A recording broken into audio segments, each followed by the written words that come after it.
Hi guys, welcome to Brandix Reviews. Today I am going to be talking about the new film Mad Max Fury Road, which I believe was released in the UK and the USA on the 14th of May 2015.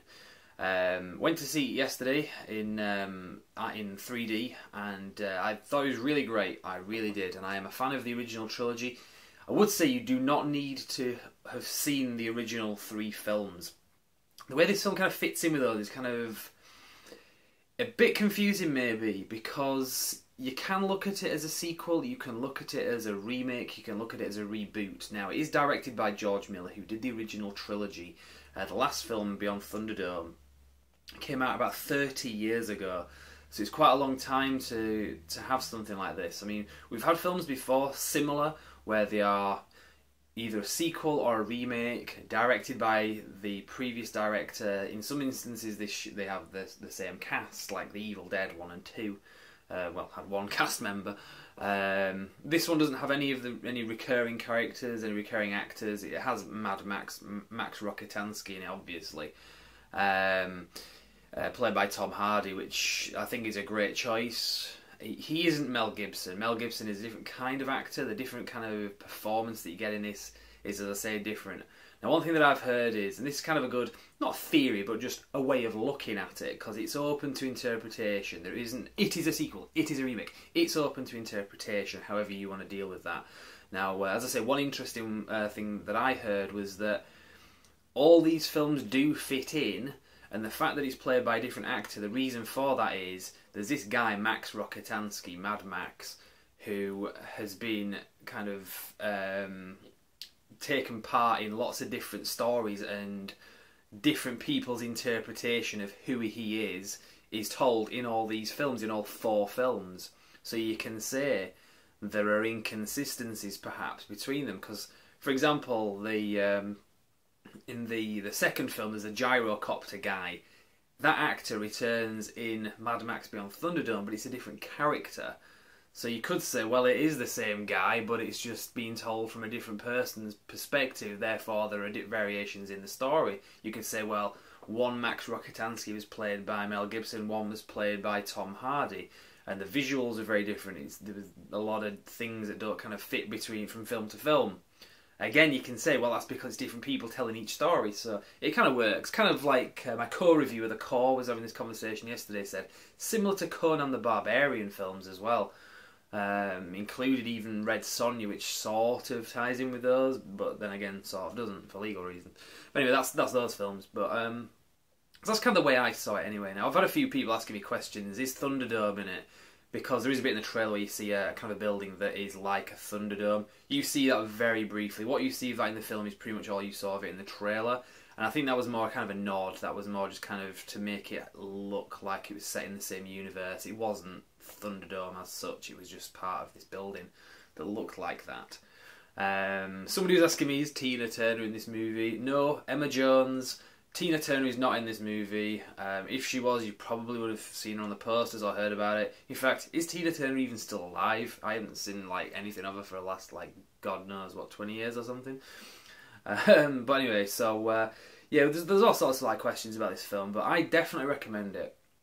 Now, one thing that's kind of been thrown at this film, a number of people have said this as well, is that it has some kind of feminist agenda to it. Now, don't get me wrong, I am very much opposed to a lot of the feminist agendas that are out there, and they are quite offensive at times as well. And a lot of it isn't actually feminism. We're not talking about women's rights to vote, we're not talking about equal treatment, all that kind of stuff. We're talking about just women thinking that men are evil and all this stuff, and that even sexual consensual sex is like rape even because it's a man and men are evil or whatever. Just bullshit. And if you want to fight about that, if you want to argue about that, I'm with you. I am totally with you.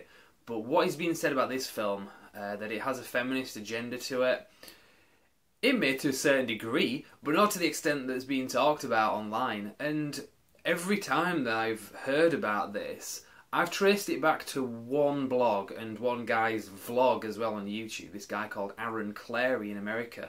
He just comes across as an utter douchebag. Why are people listening to him and sharing his blog? It is utter crap. All you have to do is watch the film and you can see it's not true. It's factually not true. what he's basically saying is that Mad Max is like a kind of tertiary character or whatever, that he's just really kind of pushed aside, and that Charlize Theron, her kind of army of women, are the ones that are kind of stealing the film, and that if we go see films like this, feminism is going to take over Hollywood and all action films are going to be feminist like this. It's utter bullshit. Mad Max, Max Rokitansky, Tom Hardy's character, he comes to the rescue of these damsels in distress, which is what they are. I mean, I'm not going to go too much into spoilers and too much into the plot. I mean, they do kind of put up their own fight, don't get me wrong. But even if they do, I'm a big fan of action films. I think modern action films, most of them are just crap anyway compared to a lot of the old ones. And we need more of a feminism presence in them, to be honest. More of a decent one. I mean, there's only really been a few kind of credible action, well, female action parts in films in recent times. The last couple of Expendables films had female characters in them, but again, they were kind of... They were a joke. They weren't like your Sarah Connor out of Terminator character or whatever, where you have like a genuine, like, strong female action lead.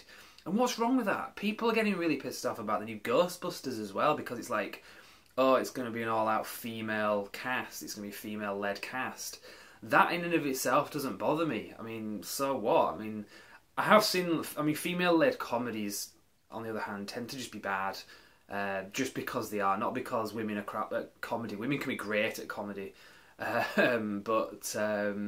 it tends to be things like The Heat and Pitch Perfect, where it's it's usually overweight women just kind of taking the piss out of being overweight women. That isn't even feminism for starters, but it's not even funny. So that's kind of my concern about that. But in this film, Mad Max, anyway, I really did not have a problem with any of the female action that was in it. It was all good. It was part of the story, and as I say, at the end of the day, at the end of the film, well, all the way through the film, it's the guys that are coming to the rescue. So seriously, I'm not even going to talk about this anymore. If you've read that article, it's Aaron Clarey, I think his name is, or seen his vlog. I mean, his vlog, it's all about me. I'm this, I'm that. Whatever, man. I know about feminism. I know about the evil sides of feminism. There is an evil side to it, don't get me wrong. I mean, look up... If you want to know about the evil sides of feminism, look up Aaron Russo's thing where he's talked about how the Rockefellers said they were going to use... In private conversation, of course. It's all in private. How the bankers, the Rockefellers, were using feminism to tax the other 50% of the population by getting them back into work. This was like decades ago that they were kind of talking about, and also to get the children from being looked after by the mothers, and because the mothers are now working as well, so the children are getting brainwashed fully in the schools. That's what it was about, really, from that point of view, the evil side of it. So don't kind of go off on one about films like this, because it doesn't compare to that, seriously. Anyway, as I say, I'm not going to ramble about the whole feminist thing. I just think a lot of people are talking about this at the moment, and it all kind of, to me, from the research I've done on this as to where these arguments come from, it's come from that one guy. So I just got a chip in there anyway. Now, everything else about this film, as I say, it was a film that I kind of followed for a long time, going back. I mean, I'm sure it went back even further than this, but from my perspective, I'd followed this from around about the last 12 years, so 2003, 2004-ish. Started hearing that they were going to do this remake, this Mad Max 4, and it was done by George Miller, and I remember seeing not set photographs, but props, like cars and stuff like that, that were being built for the film, and it just kind of went nowhere. I believe it's something to do with the Iraq War, or something like that, in 2003, and beyond that, because they were filming some of the locations they got were no longer usable, basically. So that's what I'd heard anyway at the time, so it's kind of gutting when the production kind of stalled. And then a few years ago, I remember, like I say, seeing Tom Hardy and Jonathan Ross talking about this, and they showed him in costume, and that kind of took a long time for the film to actually get made. From what I understand, this film was filmed in 2012, so it's actually taken quite a long time to put this film and get it out in cinemas, for whatever reason. It is, at moments, very CGI heavy. That's another thing I would say. I'm not a big fan of CGI in films. Well, overt and unnecessary use of it. I mean, I know it can be cheaper and easier to use CGI than practical effects, but we've seen cheaper and easier Phantom Menace, you know, it doesn't always work. I don't have a problem with that again in this one. If people have criticised the use of CGI in it again, I didn't have a problem personally. I thought that the CGI that was in it was necessary. You cannot film certain things to the same extent that you see them in this. The visuals are just brilliant. I did see it in 3D, can't remember if I mentioned that. The 3D was quite good in it. I am a big fan of 3D myself, so I'm kind of biased if I say, well, you know, my eyes kind of adapted to it. That's just me. They tend to do it with everything I see in 3D. But, you know, it was a very visual film, so I guess, you know, if you're into that, go see it in 3D, I guess. Pay an extra whatever, get ripped off. What else can I really say? Tom Hardy's performance, it isn't the Mel Gibson performance that he gives in this. As I've said, it's kind of, there's different ways of looking at this character and the different stories. So the performance that he got was different. There were times in this where Tom Hardy's voice did sound a bit kind of Bane-like from The Dark Knight Rises. When he wasn't full on like, oh, now is not the time for fear. It wasn't like that, but he had a kind of a croakiness in his voice, that kind of Bane voice, but without the kind of Sean Connery style accent to it. Kind of hard to describe. If you see the film, you probably notice it. But I'm a big Tom Hardy fan. I really am. I think he's such a great actor. He's such a great guy as well, like in real life. I haven't met him, but I know some of the stuff that he does and some of like charities and stuff that he works with. So I've seen some of his documentaries as well, and he just seems like a really like genuine guy. So I think that's a lot of the fanship for Tom Hardy kind of comes out of that, and it comes across on screen in a lot of his films. I think he's such a great actor. Not just he does tend to play a lot of those kind of like big, intimidating guys. But at the same time, you know, he can play other parts as well, just as great. So he's one of the great actors of now, in my opinion. I think a lot of people agree with that. So that's just Tom Hardy's side, and I kind of a bit of a side rant. Charlize Theron is great in this film as well. She's a really good female actress. Again, sorry if I'm offending anybody that doesn't like feminism in movies, or that one guy that wrote that article anyway. She's great in this film. She's been in so many great films, going back to the 90s, from ones that I've seen anyway, like Devil's Advocate and stuff like that. So I'll pretty much leave it there. And I don't want to give spoilers out. I don't want to give too much away about the film. I would definitely recommend you go see it. I'd recommend you go see it in a cinema because it's a very cinematic film. It is quite long. It's about 2 hours long. There are times when it maybe kind of drags. It goes a little bit slow. But the majority of the film is them on the move, going from like A to B to C kind of thing. And it's just, I would say it's non-stop. It's not really, because they do stop, and like I said, there are times where it kind of drags a little bit, but that's character, that's story development, so it's necessary. It's not just boring, we're not just kind of filling time because we couldn't think of what else to put in that was exciting. The stops and starts are necessary, so I'm going to leave it there. That's my thing. I would definitely recommend this. And if you haven't seen the original trilogy, or you're concerned about seeing this film because you haven't seen the original trilogy, you don't need to see them. I would recommend it because it will enrich your experience maybe, but you do not in any way need to see the original films. You can treat this as a reboot, so you don't need to watch those.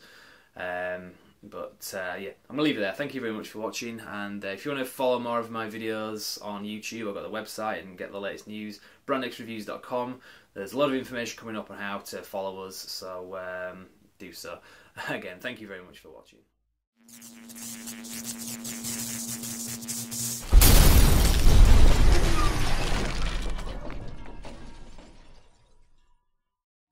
Hi guys, I hope you enjoyed the video. Just so you know, for more news, reviews and retrospectives, you can like our page on Facebook, simply called Brand X Reviews.